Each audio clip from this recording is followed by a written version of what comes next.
Right. extra naira. Okay, so let's move on from that and say good morning to Lakunle Yusuf. Good morning. Morning, Umas. Morning, Devo. Good morning, world. It's good to be back here again today. All right, so that said, you can also race down to YouTube to catch a stream of what's going on in the studio this morning. That's if you race down to youtube.com/smooth981 FM Lagos and then subscribe to our YouTube channel.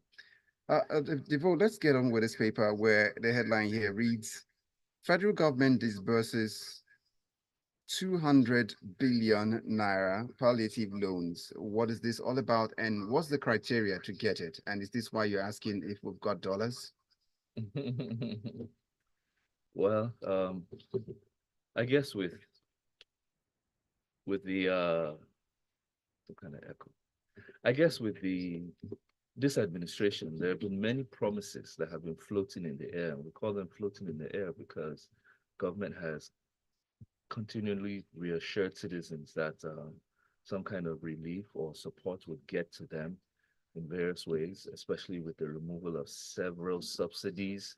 As As you you know, know, the electricity one is just recent, for but that at the beginning of this uh, uh, administration, we had the OT law scenario. OT law had to do with the petroleum subsidy removal, which at this point is OT Bada, right? It's even in greater proportion now to have to keep the petroleum pump price where it's at, as well as also the FX harmonization, which saw the exchange rates go to a high of 1.9, and I think right now the float is being managed at about 1,000 to the dollar. Um, so to that extent, governments, through a lot of pressure from the labor unions, as NLC and the TUC, did promise some kind of relief measures, aka palliatives, to different segments of the society.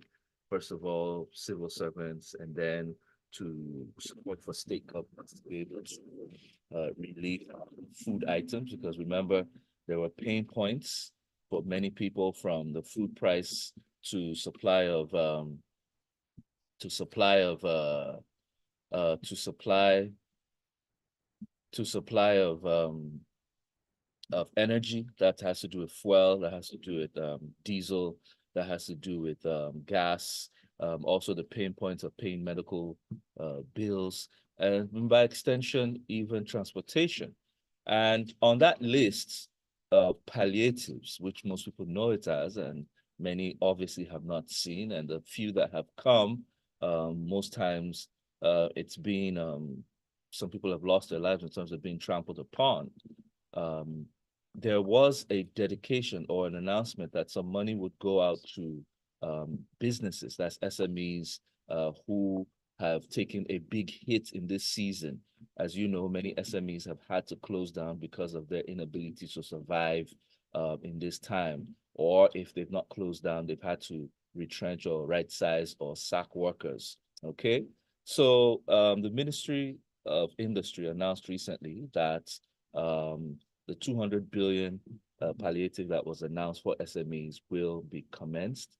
They've said between last year and sometime this year, they're going to spend between 75 billion for 75 enterprises. So that's literally a 1 billion naira each, okay, of credits to support them to those SMEs for those who have applied.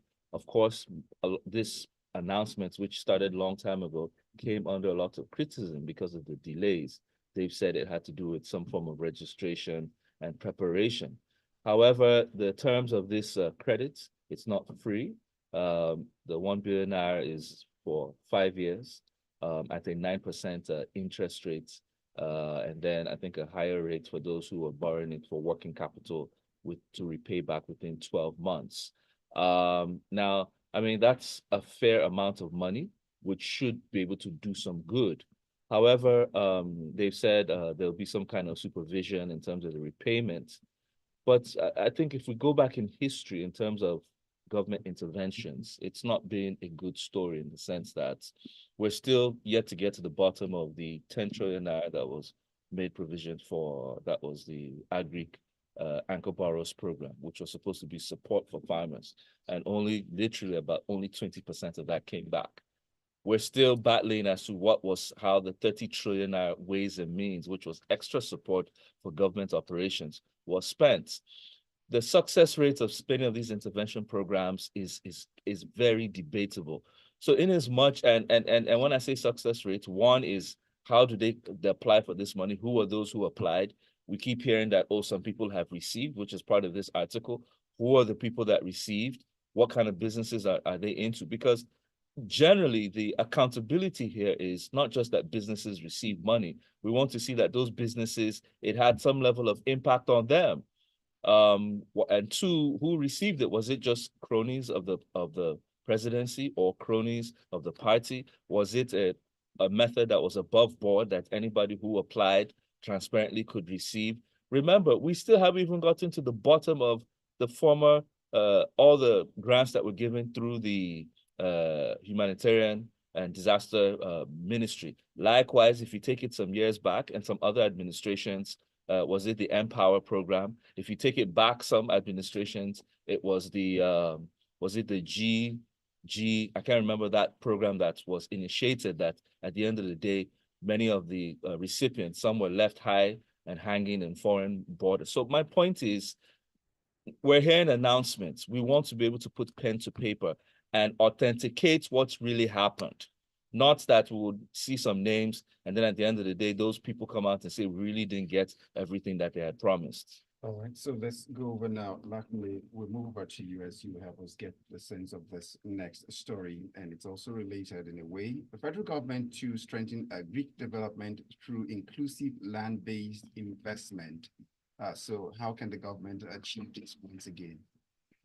Okay, so that story somehow when I first saw it, my mind first went to a few other things.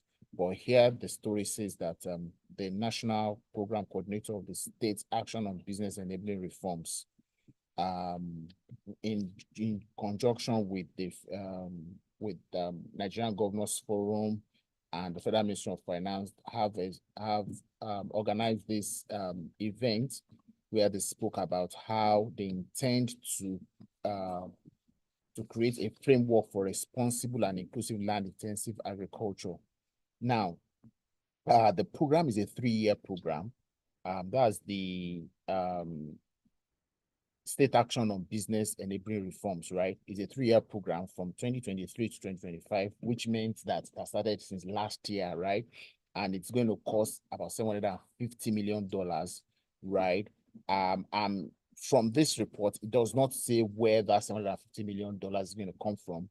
But also in the report, it says that there are some advices from the World Bank and the Food and Agricultural Organization. So I'm assuming that if the advice is coming from those two organizations, part of this funding will also come from there. Now, it now says that they are going to give this money to state governments, right, to help them on the basis that they have seen that they have met the conditions that this program has set in terms of use of land for agricultural purposes.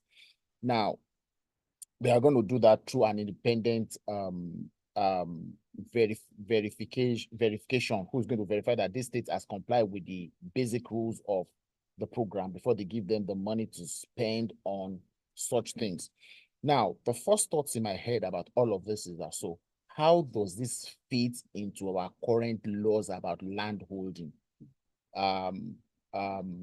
That's one, the Land Use Act. I've never been a fan of the Land Use Act as it is today. That's a story for another day. That's one. Two, then the matter of the big elephant. Why is the federal government the one taking the lead in these things? The idea that's why all of us concentrate on the federal government all the time. But the state governments, our state governors are getting away with blue murder every day. What are they doing? In Lagos, for example, we can see a few things that the state government is doing in terms of leading agriculture. The rice mill in Imota, the food markets they set up in all of those places. We're seeing a little bit of it around Lagos, right? In other states, what are they doing? What are we? Is it that they are doing it? They are not publicizing it. We're seeing what the Governor Bago in Niger has done so far in terms of acquisition of equipment for farming. And we say that of all the 36 states in Nigeria, what are they exactly doing? And that's why all of us focus on the federal government. This is not only in agriculture, in education, in universal basic education. Federal government promises every day, if you put 1 million, I will double it for you. Yes. How many of our state governors are taking it? So that's the second thing to also note in this matter, that how does this fit into what the plans of the governors are in their respective states, right? Or is it that the attraction is just the money? And then the final one, our local governments. You know, this thing about the Land Use Act categorizes the lands into urban and rural and places the authority of the rural lands in the hands of the chairman of the local government. Do the local government chairman themselves, do they even know this, that they have this power? What are they doing today with what they have? Now, there's $750 million. That's going to be the attraction. So when they have met that condition, what's going to happen to how that money is spent? On paper, it appears like a good thing to put money on the table, say, look, do this, do this, do this, give me this land for this, give me this land for that. But let each state government even come up with something first. This should be something at like a second level of it. First, encourage the state to say that in terms of agriculture, what do you want to do? How much do you need? How much do you have? Then I will give you this amount to add to it. That's the way I think that this should go. But like I said, on paper, this appears like a good initiative. And I hope that I can be proven wrong in terms of how the Land Use Act will be against this program itself if it's not been given the consideration that it should. Looking more like the devil will not now be in the details, but in the implementation, as it's looking like Exactly. eventually. So let's go over to Devo. Well, you started all of this with dollars and diesel. Let's get to you as you help us unpack this. Should it be good news or almost good news? But this is looking from the Daily Post. Okay, let's go over. All right, that's Devo, that's your story. The Dangote crashes price of diesel to 1,000 naira per liter. Daily Post reports. And is this good news and almost good news? Well, depending on who receives it. In this instance, it's been reported that the Dangote refinery has crashed the diesel price, what I call it crashing, from 1,200, which we were selling for about 3 weeks, to about 1,000 naira. And they said, and when they sold it at 1,002, that was as against the market rate of 1.6. And that is the aspect I want people to look at, because even though the market rate was 1.6, who were those that got it at 1.2? Who are also those that will receive it at 1,000? It's a feedback we actually need in the market, because Dangote is just one supplier of diesel out there. However, yes, if they're willing to reduce their depot rates, they've said their objective is to positively affect the national economy and to also check the high rate of inflation. And that's where you heard some people saying, oh, Dangote has saved the Nigerian economy. However, that's a lot of economic washing. And I say that because people should be careful, because Dangote is a private endeavor, even though government owns about 20% shareholding. But its national interest is not at the top of their agenda as a private sector concern, because they've had to sweat blood and tears to finance, as all of you saw, across the many years of finance the building of this refinery, even finance bringing it to life. And that has to do with even getting crude, which they got in about 6 batches, of which one was Nigeria. So my first question is, if you're aware of the crude price, it's been going up recently. So how are they able to crash pricing? We need to understand that economics. Dangote may not decide to tell us the reasons behind why they do what they do, because it's a private endeavor. It's a matter of demand and supply. I mean, are they willing to sell to us Nigerians? Do they have a preference to sell to international bodies? Like I said, it's a private, you can't hold them account as to, oh, why didn't you bring it down to 500? It's a private sector endeavor. The real questions fall on the fact that after the Petroleum Act, was the advantage that Dangote got shared evenly across all players? Because the whole idea under the Petroleum Act was to create an environment where every petroleum player, upstream or downstream, or even midstream, can come in and also take advantage of the opportunities of a high petroleum producing nation. Now, also, the whole, also remember the crude swaps that the country normally does to bring in petroleum through the NNPC. Why is that advantage not being stretched to Dangote? Because we are a crude producing nation. If we produce for our country, we're not subject to OPEC. So what is the plan? I know a lot of, at the fiscal level, a lot of our barrels have been mortgaged to be able to create some confidence in the macroeconomic environment. So, Debo, if I may butt in here, and I understand, likely you also have some ministry, but Debo, since you've helped us unpack these details, if you were buying something for 1,600, and let's say at some point now it's gotten to 1,000, does that save you For some people. For some people, even that for some persons, isn't that some gain somewhere? At least that would make the price of a commodity, let's say those who use diesel for production, we should see drastic, some elements of reduction in their cost of production. Yeah, so like I said, this announcement came from their quarters. Yes. I want to hear from the market. Have you, because the market rate is at 1,614. I want to hear from the market. What are you really buying at? And just forget Lagos.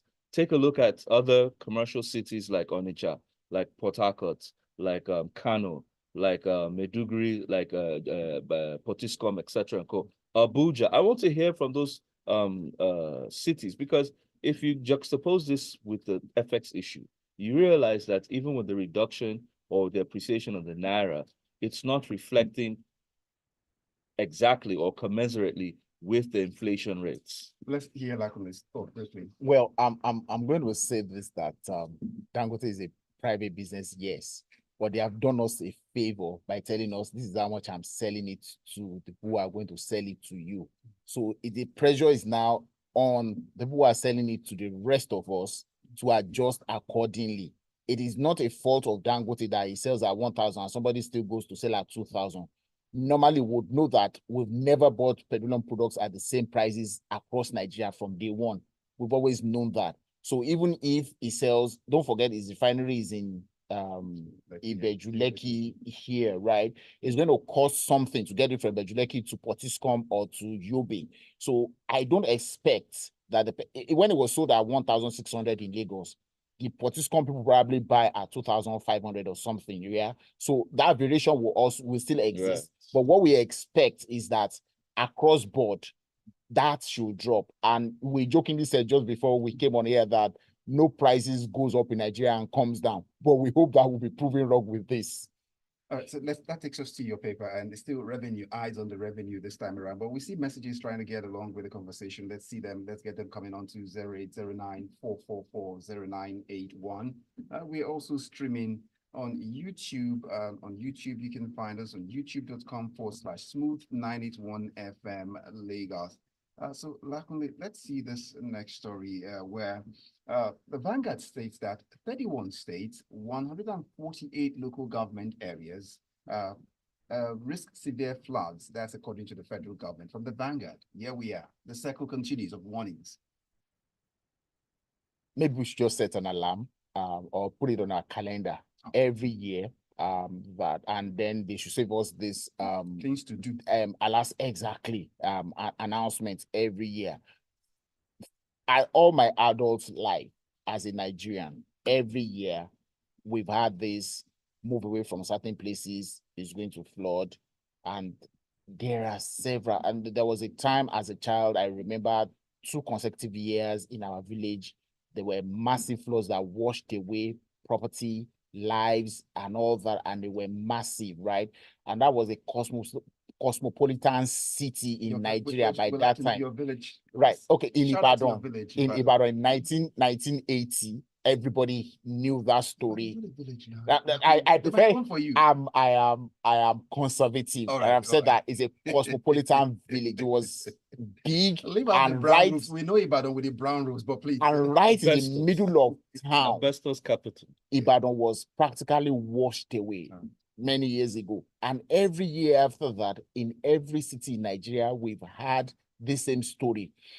for 2 consecutive years in recent times, 2021 and 2022, flooding in at least 27 states. Here we are, this time around, we are hearing 31 states, 140 local governments. That's about 20% of the total number of local governments in Nigeria. Now, here are the states, and let's do the numbers. We're going to hear Kwara, Niger, Taraba, Yobe, Kano, Kaduna, Anambra, Lagos. Bayelsa should be there. Ondo, Bayelsa, Rivers, Kogi, Benue. All these states I've mentioned have one thing in common. They are the places where majority of the food and fish that we consume in this country come from. So if all those states are the ones that we know, what are we doing? This is flood, you know. They have not mentioned the, what's it called? The dam in Cameroon that those guys are going to open, right? In 2022, there was an estimated 6.6 billion naira worth of loss of agricultural of agricultural produce or farms rather in that year, in 1 year. And it is the effect of that coupled with the the banditry and all that we're seeing now that our food inflation is now at 37%, I think. Yeah, at the last time, I think it's 37%. So when you put all this together, what are we doing exactly to prevent this flooding every year? There's a ministry for agriculture, there's a ministry for water resources, there's a National Emergency Management Agency, there's a Ministry of Humanitarian, whatever. What is the coordinated effort that we are putting together to make this matter of annual announcement of flooding history? Oh, Yeah, I just wanted to add that in local parlance, they will say they don't use flood, cause us. Because I think in this country, we literally refuse to do anything about erosion and all these environmental factors. I mean, here we are again. We're going to be here and reporting. Remember, Cameroon had given us notice some months ago. Nothing has happened, and we were at this position last year and the year before. They're going to open their dam, which is meant to be caught up by a dam in Nigeria, which has not been built for over 30 years. And once again, with the, as you can see, the heat wave that is coming, where you're going to have irregular torrents of rainfall, that combined with the release of water from Cameroon is going to create another flood, Lakunle. So just prep for it. Maybe you can buy some canoes and some oars and maybe some life jackets. And I'm not joking here, because I passed Kogi State and Bayelsa by road before and after the last time it happened.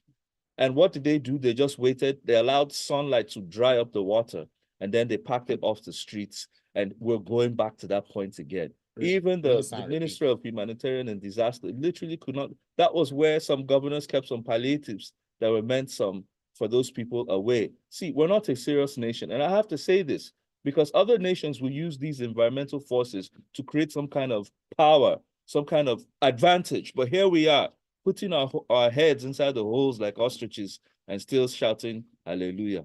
All right, Devo, but while we talk about this, Devo and Lakunle, I guess you must have also seen in countries where well-planned countries, i.e. the United Arab Emirates, we've seen the videos coming in this morning of an international airport sacked by flood. It's not it's not for the absence of planning or drains now. Those are exceptional cases. Let it be seen that we have done something. They will not know that the forces of nature as now overriding the human efforts. All right, so let's go to the messages. They're waiting already.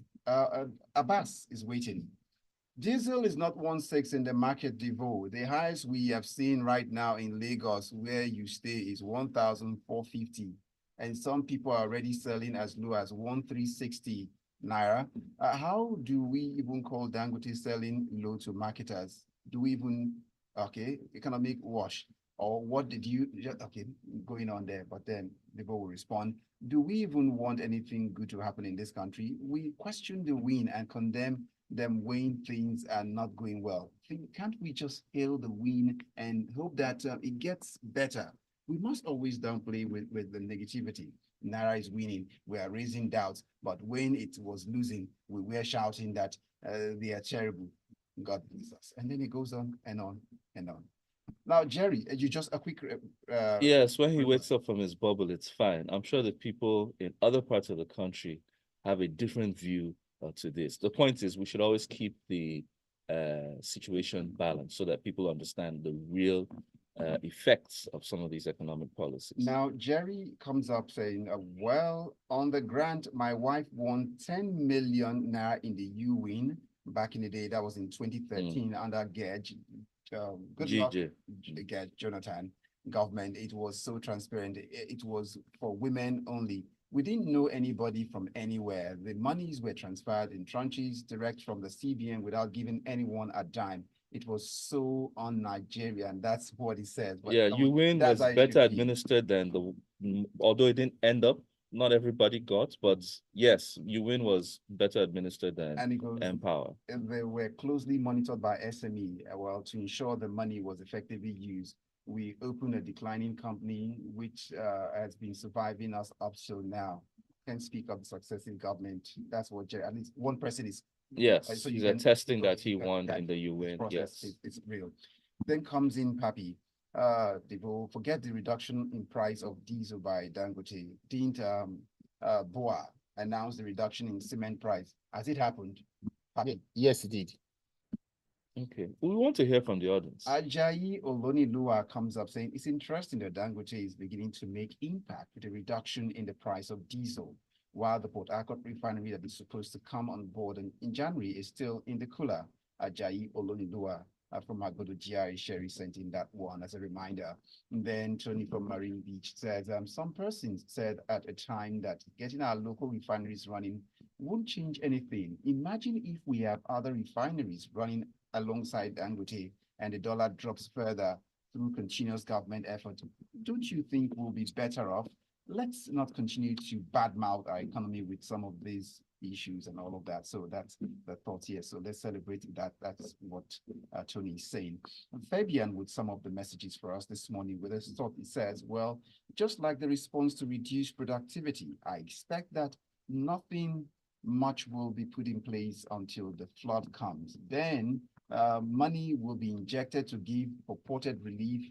Others will pray to God and console themselves. That's what Fabian is saying here. So, Devo, as we sum up, we just like you to touch this in a minute, less than a minute. This is, if you play a lottery 5-7, so you pick 7. Yeah. So, Army has made good progress in anti-terror war, says the Chief of Army Staff. Just do this for me in less than a minute. Yes, the Chief of Army Staff at a recent conference was literally giving an account of the various what they call military exercises in various locations within the country. As you know, the military is spread in 34 states out of 37 states in Nigeria, because Abuja is now one. Now, you have... But where did this one, Abuja is now one also? Yes, the courts helped us with that. You have the mountain sanity. You have Lake Sanity 2, Desert Sanity 3. Because I'm calling the names because we have our gallant troops in those locations. That's in the northwest. You have operations Hadirin Daji, Forest Sanity, Wiri Punch. We also have in the south operations like the Joint Task Force, Udoka, and some others that we've been hearing recently. We also have Operation Delta Safe in the Niger Delta region. Now, basically, he's been saying that they've been making progress on this, which is good. However, I think I'd love to hear more from the Ministry of Defense on the security architecture of this country and how they are looking at strategically supporting not just the military, but also the police. Remember, the bulk of our insecurity problems are local, which require the police to be at work and not the military. And that's a wrap on the show this morning. It's freshly pressed and it's been served to you freshly. We say thank you to Devo Korea for your time this morning. Gracias. And we say thank you to Lakunle Yusuf, all the way from the Brown Roof City, the largest asbestos capital. Ibadan, Ibadan. I'm proud of my home. All right. Thank you so much. And thank you so much to you who sent in messages. Let's keep the conversation going.